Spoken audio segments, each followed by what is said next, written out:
until you have had the taste of finishing, you will not respect yourself. Until you follow through, until something is done, come hell or high water, tears and struggles and pain, and you go through it anyway, and you show up and you continue to fight on no matter the circumstances. After a while, something begins to wither inside of you. How do you do that? How do you change your mind away from fear to big, hairy, audacious goals? How do you do this thing where you become what you think about? How do you think about something different? Well, you do what you're doing now, but you do it on such a consistent basis that it changes the makeup and the shape of your psyche, your spirit, and your future and your destiny. You need to learn to think, because thinking makes you act effectively in the world. Thinking makes you win the battles you undertake, and those could be battles for good things. If you can think and speak and write, you are absolutely deadly. Nothing can get in your way. Number one thing in your world is not your education. It's your dream. So what you dreaming about, y'all? What you still dreaming about? What is God still showing you in your imagination? What are you so afraid of? Why would you not take that leap and go for it before you mess around and die? Why would you not go and see what God really got for you before you leave this world? Why would you hang on to a job? If you live in paycheck to paycheck right now, when you retire, they're going to give you 1/3 of what you can't live on now. They're going to give you a gold watch and a turkey, and they're going to set you on out to pasture. If I was you, before I leave this world, I'd go see what God really got for me. Just take a chance. Now here's why you should take the chance. Name me one time God has not pulled you through. Just name it. Name the one thing God has never pulled you through. If he ain't pulled you through it, he's currently pulling you through it right now. And the reason I know I'm telling the truth is because you're sitting in here. If God was through with you, he wouldn't wake you up no more. When he wakes you up, it's because he ain't through with you yet. He got something else for you. So why don't you go see what that is? Look, it's mostly black people in here. Why we keep living our lives like we still slaves? Why we got to live our lives like we owe them something? Man, you owe yourself something. Go be free. Go see what God got for you. Oh, Steve, that's easy for you to say. You rich. Hell, did you hear me? I lived in a car for 3 years. On October 8th, I won $50. October 9th, I quit. How big a jump you want to take? You ain't even got to do that. A lot of y'all got savings. You may not have 3 years up, but you only need a little bit. Just jump. Go see what God got for you. Quit sitting here in your life posturing like it's okay. Quit funking the fake. Quit faking the funk. Quit got people thinking you something you ain't, man, when you really know you won't be something else. Some people quit because things are out of control. Nobody quits what you can control. But the moment you get in something where you don't get your way, or you get reprimanded, or you get corrected, or you go through this, or you go through that, or you go through the other, or it's bad conditions or bad circumstances, the first thing the immature mind says is, this is ridiculous, I quit. My self-esteem, even though I was building it up and I lost weight and stuff like that, I'm now around the most uncommon of uncommon people. And I'm like, my God, I'm here. Do I belong here? Do I belong here? So your mind has a good way of taking the path of least resistance. Whenever friction happens, friction causes growth. Whenever friction happens, that's why a lot of us don't have any growth, because when friction happens, we go the opposite direction. So in my mind, when friction happened, my mind said, oh, hey, man, let's get out of here. You're not real. You've lied your whole life. You come from this, you come from this, you can barely read. Those things, so whenever times got hard, my mind said, you're not good enough. Let's go. So my eyes, my mind weren't connecting. So how you combat that is this. I call it the cookie jar. You have to remind yourself. We all have a story. All of us have gone through very hard times. But when we're in a hard time, our mind has a way of forgetting what all we've overcome. I have a way of taking 1 second when I want to quit and saying, okay, you endured this. So I look at my life and how I came up as the ultimate training ground versus most people look at it as why? Woe is me. God, why? Right. Why? I had to flip this upside down and say, hang on a second. God was training me to be one of the baddest men on the planet Earth. That's how, this was my journey. Because those things beat me, but they didn't kill me. You got to have a permeating attitude that you're going to win. You got to have a positive outlook. You got to be optimistic. You got to know you're going to win. You got to, right now, you got to say, I'm going to win. I don't mean just this contest. I don't mean the contest. I mean, I'm going to win. I'm going to win. My life is going to win. There's going to be a victorious life here. Because listen to me, the price you pay for losing here is too extreme. You have to carry the burden of failure the rest of your life. You carry that around with you if you fail here. The biggest thing that breaks my heart is you feel the spirit right now. And then when you get back, these dream stealers run into you. And they start to steal your dream. And you quit. You give up. You got to decide I'm going to win. You got to decide that the failure part of carrying failure, you've been exposed to what your life could be. If you fail here, the price is extreme. It's forever. You carry the failure forever. I'm being honest with you. I meet people oftentimes that say, I was in WFG. You really changed my life with this meeting. But. And they put their heads down. They've been carrying it. They carry it. They see these Facebooks and Instagrams and what we're doing. You got to know you're going to win. You got to sell out. Yeah, I'm telling you, you got to become a sellout. You need to sell out. You need to get obsessed. You got to get relentless. You got to be a road dog. You got to get intense. That's what you got to do. You got to put your head down for a 4 to 6 year window. I don't care if you're brand new or you're one of these front rows. We need 4 to 6 years right now, like the best you ever had. You can feel it from me right now. I've been doing this 25 years. I haven't felt like this in 20. This is going to be the best run we've had. We're playing offense again. We're selling the dream again. You can feel it. We got some swagger at this convention, don't we? You can feel it. You can see the videos. We need your best. Let's go on a run. See, we're a family.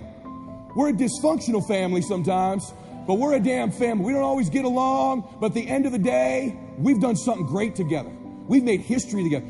It's so funny we're talking about, there's nothing even remotely, there's not even something even 22% the size of WFG. It's hilarious that somebody you think that there's something like this. My God, this is a behemoth. This is the Lakers, this is the Yankees, this is the Celtics, this is the Dallas Cowboys, this is the Patriots. There's nothing like it in the world. There's some dream stealers. You need to look out for these 4. I don't want them to happen to you. You ready? Say yes. Dream stealer number 1 that'll take you out of here. Lack of confidence or faith. Lack of belief. It'll steal your dream. You got to know you're going to win. You got to have some faith. These people sitting around you right now, they're whispering to you, you could do this. I believe you. Just like when you were a little boy. Just like when you were a little girl. They've always believed in you. They've always known you were going to do something special. They always knew you were great. You need to know it. You need to take that God that's sitting there with you and those precious souls that have passed, that have always believed in you, and you carry them with you everywhere. They're with you anyway. Acknowledge them. If you don't believe that, honor them. Honor God. Honor these people who believed in you with your magnificent life. Honor them. Don't give in to lack of belief, lack of confidence. Don't ever do that again. Don't do it in WFG or out of WFG. You were made to do something great. You're special. You were made in the image of God. Something awesome is supposed to happen for you. And those of you that have made something awesome happen, something even more awesome is supposed to happen for you. Is the greatest single obstacle to our success is our self-limiting beliefs. Is we believe that we're limited in some way. Our friend this morning was talking about the fact that each person is a potential genius, that you have genius inside you, that you have unlimited potential, which is what we agree, we believe passionately. But if we believe that we are limited in some way, it becomes true for us. It becomes our belief. By the way, I didn't do well in school, and before we came here, I was going to do some background checking on the people here. And what I found is there's a lot of people in this audience who didn't do well in school. Yes. There's a lot of people here got lousy grades in school. I was astonished to look at the high percentage. In fact, you could be sitting next to one of them right now. Yes, we know who you are. Now, here's the problem, is that if you're told, which I was, and all the time you're growing up, they say you have to get good grades or you won't do well in life. You have to get good grades or you won't get into college. You have to get good grades or you won't get a good job, won't get very well, and so on. They tell you that to encourage you to get good grades. So what if you got lousy grades for whatever reason? Well, now, you could be 25 or 35 years old and you don't even try.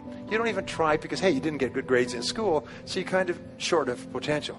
And what we do is we actually sabotage ourselves. We drive with our foot on the brake of our own potential because we think, well, I didn't really get good grades in school. And then you read the studies and you find that most of the people who got straight A's work for the people who got B's. And the people who got B's work for the people who got C's who own the companies. And the people who own the companies got the money from the venture capitalists, all who got D's in school. And so the grades that you got in school are irrelevant. But if you believe that because you got poor grades or because you didn't get started, you didn't go to college or something else, if you believe it becomes true for you. So the first thing you do is you have to challenge your self-limiting beliefs and realize that most self-limiting beliefs have no foundation in reality. How many times have you had an experience where you thought you had no skill or ability in some area, and then you started working in that area and you turned out to be pretty capable, and you're quite amazed and you never had that idea? The fact of the matter is we all have that throughout life. My friend Dennis Whaley has this wonderful line. He said, you could not use all of your potential if you had 100 lifetimes. You have so much potential. And what holds us back from using all of our potential is we believe that we don't have it. I will never forget the story of this fellow's grandfather came out, homesteaded a piece of land in Alberta, passed it on to his grandfather, passed it on to his father. The father could never make a living on it. Finally passed on to the son. The son was on welfare and raising goats on this quarter section in Alberta. None of the family for 3 generations had ever made any money on this hard scrabble piece of farm. And along came an oil company. The oil company said, can we drill on your land? If we find oil, we'll sign an extraction agreement with you, royalties and so on. They drilled on his oil. They found an oil pool. And within overnight, he was a millionaire. He had an income of something like $150,000, $200,000 a year for the next 30 years.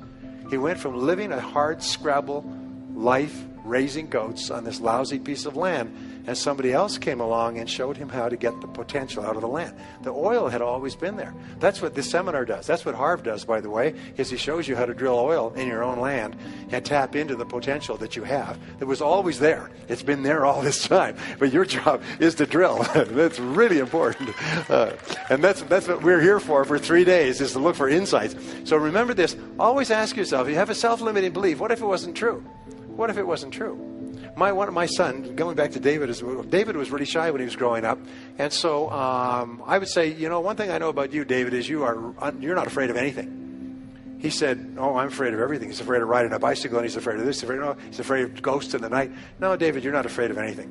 And I say to Barbara, he said, one thing I know about David, he's not afraid of anything. And he said, yes, I am. We drive along. I say, well, I really admire David because he's not afraid of anything. And I would just say this. And I changed his name to Dave the Brave. And then I shortened it to Le Brave. I say, where's Le Brave? Where's Le Brave? Where is he? How are you doing, Le Brave? I called him that. I started calling him Dave the Brave all the time. And, at a certain point in his life, he started saying, something, I'm not afraid of anything. It changed his whole life. You reprogrammed him to tell him, because other than that, he had a self-limiting belief. And it's really important. Anyway, so your beliefs are important, and your whole attitude toward life is determined by your beliefs. And here's the interesting thing. You come into the world with no beliefs. Every belief that you have, good or bad, you learned from childhood. And most of your self-limiting beliefs, if not all of them, have no basis in reality. Is you have the capacity to do anything, be anything that you want. You could learn any subject. You could become a doctorate in any university. You could memorize, then learn languages. And the more you learn, the more you can learn. The more you use your brain, the more your brain is capable of learning more things. But what holds us back is, I could never learn languages. Shut up. You could learn languages. I'll tell you what, you went to a foreign country, and the only way you could eat is could learn the language and the words for the food. You'd learn languages at a speed of summer lightning. I know, because I've been there. In other words, the self-limiting beliefs have no reality. So the belief that you have to have programmed in, put in your computer, is that you are going to be a big success in life. And everything that happens is part of this great process. Now, the next law is called the law of expectations. Again, there's libraries of books and years of research on this. Expectations theory, by the way, is the foundation of all economics. It determines the drift of stock markets, the movement of world finances. It determines the investment. Entrepreneurs have high expectations that their entrepreneurial efforts are going to work. We would not start a business without high positive expectations. So expectations have an enormous impact on our attitudes. And here's the interesting thing, is if you believe you're going to be a great success, you expect everything that happens to be part of the great plan. So if you have positive expectations, like a kid's first Christmas, you're positive all the time. And the key to being positive is to look for the good. Expect good things to happen. We say that whatever you expect with confidence becomes your own self-fulfilling prophecy. is you are constantly predicting your future by talking about how the way you think things are going to turn out.